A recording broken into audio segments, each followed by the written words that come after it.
the third and hopefully last part of the hero's journey saga.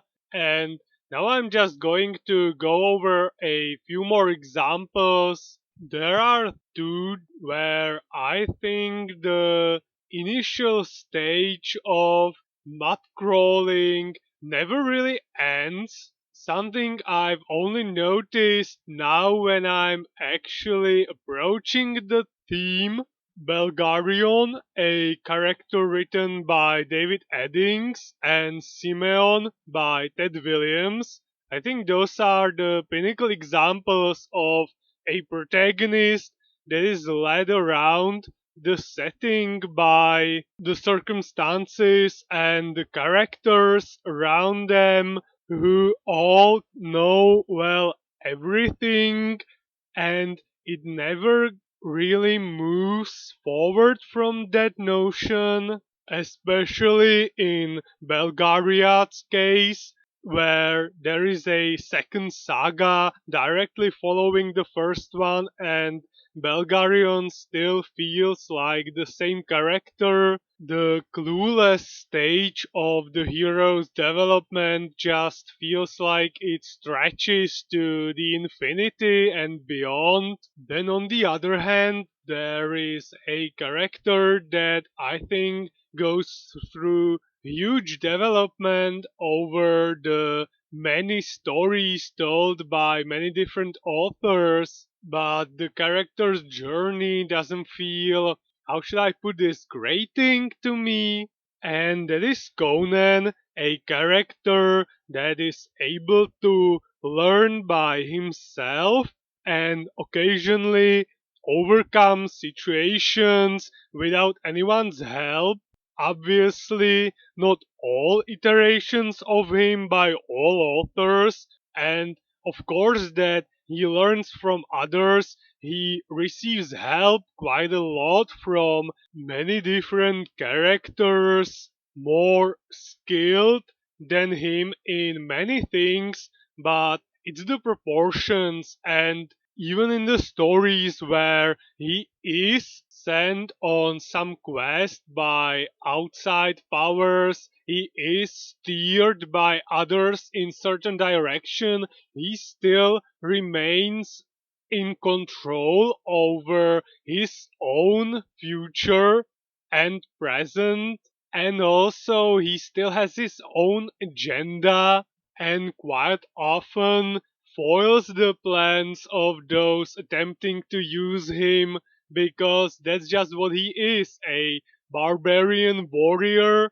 with his own code of honor, something I find very refreshing. Now, a bit late for this, and I absolutely need to say this. I'm not trying to imply that one is wrong and the other one is right.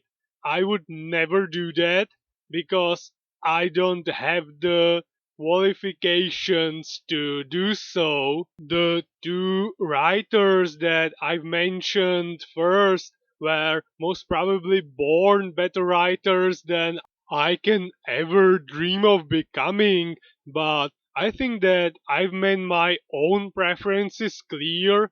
I've heard this quite a few times, and I'm guessing that if I've ever actually received some education in terms of storytelling and writing, I would hear it even more. This notion that a character is absolutely supposed to go through this arc where he is clueless, where he is weak and pathetic, even whiny, and this kind of development. And if that character doesn't go through that, if that doesn't happen, it's not really a character.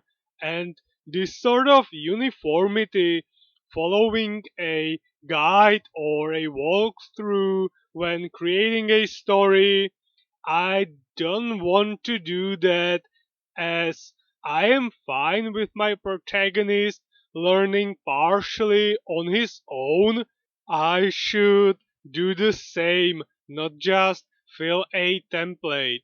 Although I am aware that those templates were made by people so much smarter than me, more experienced over many generations, so I do understand that notion. But then again, that is not why I want to create my own story. I would rather learn from reading and interacting with stories, those that I like and those that I don't, than follow some how to guide, even though it would probably lead to what others would consider a better story. This must sound extremely presumptuous, and if some poor real writer ever actually listened to what I'm spouting here, it would be a disaster, but hopefully that's not going to happen. So I'll continue. This all does not really just concern the protagonist, but side characters and world building as well.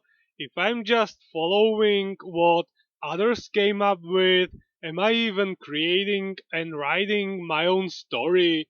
And if I do avoid following these guidelines, will what I come up with be readable? For me, the answer is maybe. Will it be objectively, or at least as much as we humans can even come close to true objectivity, be better than what came before, respecting the established rules? I can answer that very easily. It won't. It won't even come close to that. But as the reader of the prospective story, I am willing to take that because I have read all of the stuff written by the book before. I've passed 5 digits quite a long ago, and thus, even though I know quite well that nothing I'll come up with will be truly original, and it absolutely won't be better than anything that I've read before, I can at least say, thanks to my ignorance and unwillingness to learn from books, learn from educational courses and other materials, that it's not going to follow many of the rules made before, or at least it's not going to be a conscious decision to fit in some arcs, and hopefully I'll be able to somehow read it, help the story fulfill its purpose. And now I'm finally done with the hero's journey, and I'm going to continue with the Rapid Arrows and their adventures. They were building this hut from tiny ropes. The Brotherhood was spying on them, and now the club is ready to go out there and find themselves a good place to actually set up the hut and enjoy it after the hard work is done. There is just one last obstacle, and that's Speedy oversleeping as always. They are carrying a guitar and a banjo, and the plan is to sing him a marching song to get him out of the bed. And this exceedingly cruel method of waking someone up unfortunately took quite deep root inside of my own family, and I have to admit that I was quite often a victim of it, trying to actually get some sleep on the weekend, and it went approximately like this. Sun is already getting out of its bed, twang, twang, twang. Mom is giving you the early morning bread, twang, twang, twang. And I can vouch for the fact that in Czech it's extremely annoying, especially at 6 a.m. on Sunday. Well, it works on Speedy. He's stuttering, welcoming such a precious guest to his abode, and finally attempts to shift the blame on the poor alarm clock. Supposedly it was it that overslept and not Speedy himself. When that's all over, they reach a spot where Mirek wanted to set up the hut. They are going to try and find some hidden spots so that no one can damage their creation.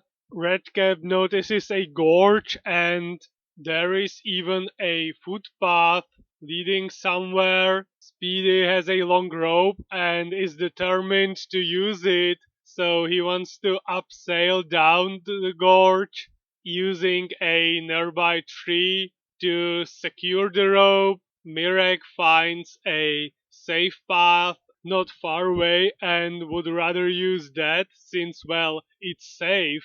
But there is no convincing Speedy, and as always, he pays the price when his rope snaps. Fortunately for him, when he is almost all the way down already, leaving him virtually unhurt but still squealing that he got broken in half, paved into the ground, leaving the rest of the boys in disbelief, asking why does he always have to try his very best to seek danger.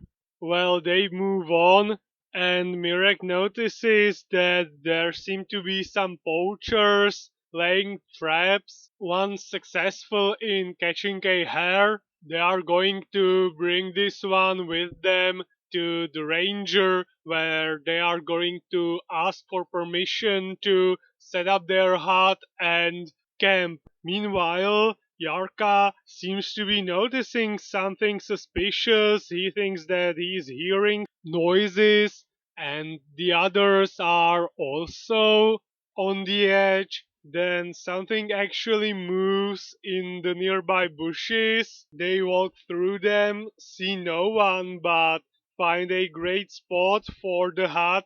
Then they finally visit the ranger. He agrees and gives them the permission they wanted, but they also have to help him in securing the forest and scaring away the potential poachers. So they thank him and promise him that they'll do their very best and they'll start their work on the hut the next Sunday.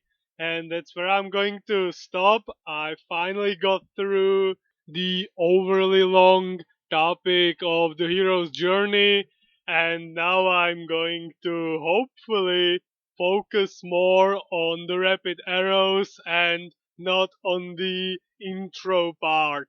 Well, that's for today's video, and I'm going to continue their adventures in the next one.